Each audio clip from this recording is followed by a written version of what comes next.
દર્શન દર્શન એ આપણે સામાન્ય બોલતા હોઈએ કે હું દર્શન કરવા જાઉં છું, અને પ્રભુના મંદિરમાં જઈ અને આપણે માથું નમાવી અને દર્શન કર્યું એવો સંતોષ મેળવીએ છીએ. દર્શન શબ્દ મને એક વખત હું મધ્યપ્રદેશ ગઈ હતી. ત્યાં મંદિરની બહાર ખૂબ વેઇટિંગ હતું. 4 કલાક જેવું વેઇટિંગ હતું. એ વેઇટિંગ દરમિયાન બહારથી મંદિરને શિખર સુધી નિહાળવાનો સમય મળ્યો, કારણ કે ત્યારે વેઇટ જ કરવાનું હતું અને મંદિરના પ્રાંગણમાં મંદિરના જે સરાઉન્ડિંગની જગ્યા હોય ત્યાં મોટી લાઈન હતી. ત્યાં ઊભા જ્યારે મંદિરને શિખર સુધી, નીચેથી લઈને શિખર સુધી આપણે દ્રષ્ટિપાત કરીએ કે જોઈએ તો અદ્ભુત કલા કારીગરી જોવા મળે. ફક્ત મધ્યપ્રદેશમાં મને અનુભવ થયો તો મધ્યપ્રદેશમાં છે એવું નહીં, પણ બધા જાણે છે કે દરેક મંદિરમાં કોતરકામ, શિલ્પાકૃતિઓ બહારી શિખરો પર, એના પિલર પર, એના ગુંબજમાં બધે હોય છે. અને કલાકારીઓ સાથે સાથે અમુક ચિત્રો પણ કોતરવામાં આવ્યા છે. એ ઈશ્વરના હોય છે, પ્રાણીઓના હોય છે, પશુઓના હોય છે, કામ ક્રીડાના હોય છે, સ્ત્રી પુરુષના સંબંધોને લઈને પણ હોય છે. તો ત્યારે મારા મનમાં એવો વિચાર આવ્યો કે આ દર્શન શું છે? આપણે દર્શન કરવા આવીએ ત્યારે આપણે ફક્ત ને ફક્ત સૌથી પહેલા ભગવાનને જોઈ લઈએ, જોઈ આંખો નમાવીએ અને આપણા ભીતરની જે ડિમાન્ડ્સ છે, જે આપણા મનની માગણીઓ છે, એ એમની સામે રજૂ કરી દઈએ અને પ્રસાદ લઈ અને નીકળી જઈએ. પણ એનું એનાલિસિસ મારા મનમાં એવી રીતે ઉદ્ભવ્યું છે કે કોઈ પણ મંદિરનું સ્વરૂપ અને એનું સ્થાપત્ય આપણને કંઈક કહે છે.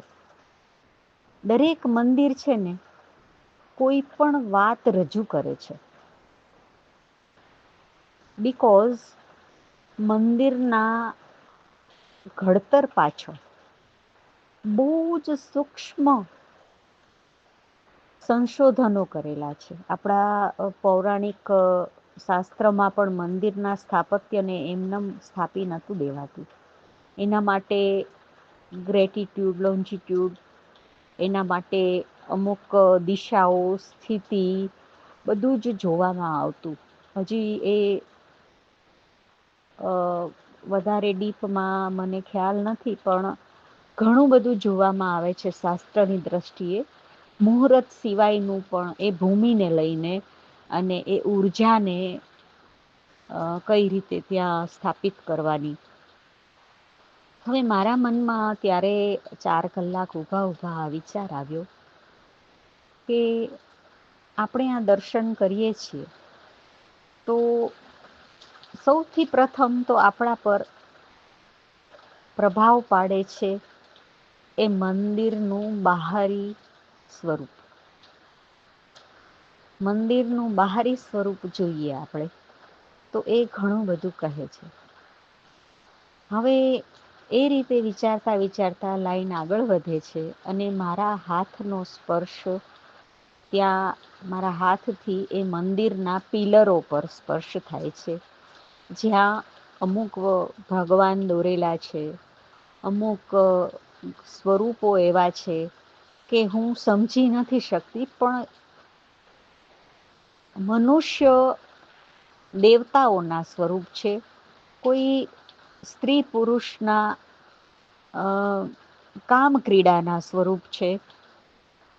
આગળ જતા જોયું તો એક સ્ત્રી સ્વરૂપને બહુ જ ટૂંકા વસ્ત્રોમાં એકદમ મતલબ જેને આપણે કહીએ કે જેની આંખોમાં જે ભાવ છે એવું એ દ્રશ્ય એને દેખાય. કોઈ એને ગ્લેમરસ કહી શકે ને કોઈ તેને અશ્લીલ પણ કહી શકે. આ બધું શા માટે છે? ત્યારે મારા મનમાં એવો વિચાર આવ્યો કે મંદિરના બહારી કોતરકામમાં સ્ત્રી પુરુષના કામ ક્રીડાના દ્રશ્યો શા માટે કોતરવામાં આવ્યા છે? આ બહુ મોટો પ્રશ્ન મને થયો. હવે એ વિચારતા વિચારતા થોડું આગળ વધતા ગયા. આગળ વધતા ગયા પછી ખૂબ ભીડ હતી અને મંદિરના અંદર પગથિયા સુધી પહોંચ્યા. પગથિયા સુધી આવ્યા ત્યારે મંદિરની અંદર જે ભગવાનને ધૂપ, દીપ અને સુગંધિતતા ભગવાનના મંદિરની જે હોય સામાન્ય અગરબત્તી વગેરે એની એકદમ ચંદન ભરી ખુશ્બુ આવતી હતી. જે તમને એ ભાવનામાં પણ ઓતપ્રોત કરી દે. અચ્છા, હવે ત્યાંથી ઘણો બધા રશમાં ધક્કાધક્કી સહન કરતા ફરી થોડા સ્ટેપ આગળ વધીએ છીએ. ત્યારે દેખાય છે કે ભગવાન નું સ્વરૂપ દેખાય છે અને ભગવાનના સ્વરૂપમાં ખૂબ સુંદર આભૂષણોથી પ્રભુને આભૂષિત કરેલા છે. પ્રભુને ફૂલોથી પણ સજાવેલા છે. આસપાસના તમામ નીચે ભગવાનની મૂર્તિના સ્વરૂપની આસપાસની નીચેની જગ્યાઓ બધે ખૂબ સરસ ફૂલોથી સજાવટ કરેલી હતી. એમાં આપણું ધ્યાન જાય છે. ત્યારબાદ આપણે જોઈએ કે મંદિરમાં પ્રસાદ ભોગ ધરાવેલો છે. જે અલગ અલગ મીઠાઈઓ છે. ભગવાનના સ્વરૂપના દર્શન, ભગવાનની સજાવટ, ગોલ્ડના ઓર્નામેન્ટ્સ ભગવાન પર ખૂબ સરસ રીતે અલંકારિત કરેલા. એમાં ભગવાન જ્યારે દર્શન કરીએ છીએ ત્યારે આપણી દ્રષ્ટિ ફેલાઈ જાય છે. કેવી રીતે ફેલાઈ જાય છે? આપણે ફક્ત પ્રભુમય નથી, આપણા અંદર એના અલંકારો આવે છે. આપણે એમને ધરેલો પ્રસાદ જોઈએ છીએ. આપણે તેમની ધૂપની સ્મેલને મહેસૂસ કરીએ છીએ. તેમને અલંકારિત કરેલા છે. તેમની આસપાસ ફૂલોની સજાવટ છે, ફૂલોની સુગંધ છે. એ બધું આપણા ધ્યાનમાં આવે છે. અને ત્યાર પછી પ્રભુના સ્વરૂપને માથું નમાવી અને પસાર થઈ અને બહાર 2-3 બેસવાની જગ્યા બનાવેલી હોય, ઓટલા. જનરલી લોકો ત્યાં બેસતા હોય. એટલે શું કામે બેસતા હોય એ પણ આપણે ક્યારેય વિચાર્યું નથી. તો ત્યાં બેસવાનું 2 મિનિટ અને પછી ઉઠીને નીકળી જવાનું. હવે આ આખું મેં પણ વિધિ કરી. પણ આ વિધિ મારી અંદરની સાથે સાથે શા માટે આવું છે, શા માટે આવું છે, શા માટે આવું છે, આ પ્રશ્નો સાથે મારા મનને હું પૂછતી હતી કે શા માટે આવું છે બધું. કે આવી રીતે બહાર કોતરકામમાં આવા શિલ્પો કરેલા છે. ત્યાર પછી અંદર જતા ખૂબ સરસ ફ્લાવરનું મઘમઘાટ, અગરબત્તી, ધૂપ, દીવાનો પ્રકાશ, સૌંદર્ય, પ્રભુના સ્વરૂપનું સૌંદર્ય, પ્રભુની મૂર્તિને જે ગોલ્ડના કે આભૂષણોથી, કિંમતી ધાતુઓથી શણગારવામાં આવ્યા એ પણ જોયું. અને પ્રસાદ પણ મોહિત પ્રસાદ પર પણ થઈએ સામાન્ય છે. અને પછી બહાર આવીને બેસીએ. હવે આ આખી પ્રક્રિયા મારા મનમાં ચાલતી રહી. અને મધ્યપ્રદેશથી અમે ટ્રાવેલ કરી અને ગુજરાત ઘર તરફ આવતા હતા. ઇન બિટવીન માઇન્ડમાં આ જ ચાલે કે આવું કેમ. હવે મને આ જવાબ આપ્યા, જે કદાચ મને એવું લાગે છે કે મારું એનાલિસિસ છે, પણ હું શેર કરવા માગું છું કે જ્યારે આપણે ગર્ભગૃહની પહેલા મંદિરને જોઈએ છીએ, મંદિરના બહારી કોતરકામને જોઈએ છીએ, જેમાં સુંદર સુંદર શિલ્પો બનાવેલા છે, સ્ત્રીની લોભામણી આકૃતિઓ સ્ત્રીઓની બનાવેલી છે, કામ ક્રીડા કરતા યુગલો કોતરીને બનાવવામાં આવ્યા છે. આ બધાની પાછળનું કારણ એ હોઈ શકે કે તમારી ઉપરી બાહ્ય અવસ્થામાં આ બધી વૃત્તિઓ છે. કામ વૃત્તિ, કોઈ પણ આવેગોની વૃત્તિ અને કોઈ સ્વરૂપને પામવાની વૃત્તિ, એ બધી ઇન્દ્રિયોની વૃત્તિઓ મંદિરની બહાર છે. તો એ આપણી બહાર રહે અને ત્યાર પછી આગળ જઈએ, એ વૃત્તિઓને આપણે પસાર કરીને આગળ વધીએ છીએ, ત્યારે આપણને મઘમગતી સુગંધ આવે છે. આ સુગંધ ચંદનની, પુષ્પની, ફૂલોની, ધૂપની, ભગવાનને ધરાવેલા થાળની અને ખૂબ ગમતી મતલબ જે આંખ બંધ કરી અને સુગંધ લઈએ તો ગમે એ પ્રકારની, તો એ સુગંધની ઇન્દ્રિયને અનુભવાય છે. પહેલા કામવૃત્તિ વાળી ઇન્દ્રિયને અનુભવ હતો, જે બહારી સ્તરે હતો. ત્યારબાદનું સ્ટેપ આ સુગંધનો અનુભવ આવે છે. હવે સુગંધના અનુભવ પછીનું આગળ વધતા સ્ટેપ શબ્દનો અનુભવ આવે છે, કારણ કે કાનમાં પડે છે. વિષ્ણુ વાસુદેવાય નમઃ, વોટ એવર, જે ભગવાનનો મંત્ર છે, જે પ્રભુને આપણે સ્મરીએ છીએ, મહારાજ એ બોલતા હોય, માઈકમાં એ ચાલતું હોય, કે લોકો પણ ઓમ નમઃ શિવાય, શ્રી કૃષ્ણ ભગવાનને લગતા મંત્રો, કોઈ પણ મંત્ર, તો શબ્દ પણ તમને મોહી લે છે. આ શબ્દ પણ એક ઇન્દ્રિયનો જ ભાવ છે, જે ઇન્દ્રિયમાં આવે છે.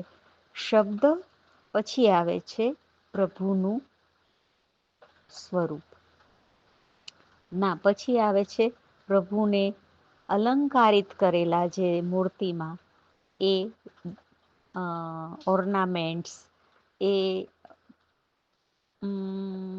વૈભવતા, એને આપણે વૈભવતા કહીશું, કે ભગવાનને પણ એકદમ વૈભવશાળી બનાવવામાં આવ્યા છે, રાજાની જેમ તેને સજાવવામાં આવ્યા છે.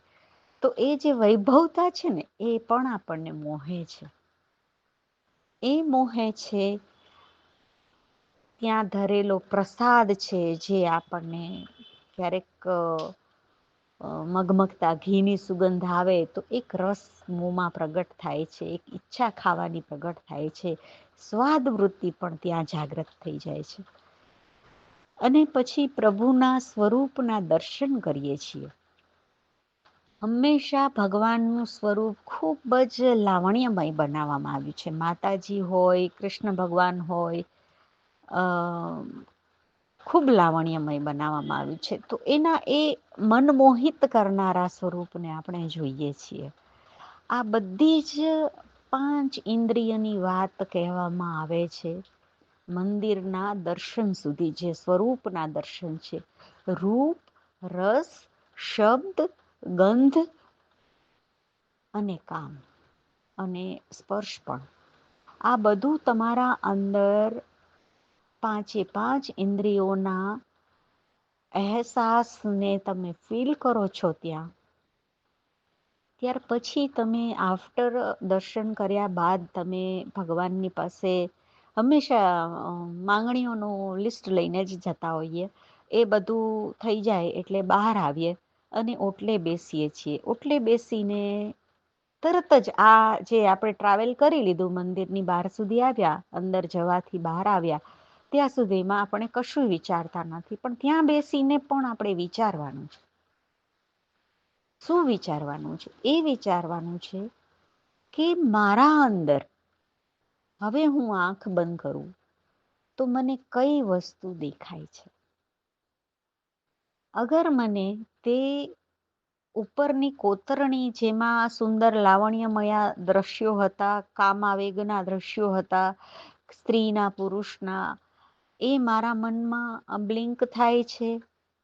પ્રભુની ધૂપસળીની સુગંધો બ્લિંક થાય છે, ફ્લાવર્સની સુગંધો બ્લિંક થાય છે, કે મેં જોયેલા દાગીના ભગવાને પહેરાતા એની ડિઝાઇન મારા મનમાં આવે છે, અથવા મારા મનમાં એમને ધરેલા પ્રસાદને પામવાની, ખાવાની ઈચ્છા જાગે છે. મારા મનમાં ઈશ્વરનું સ્વરૂપ છે.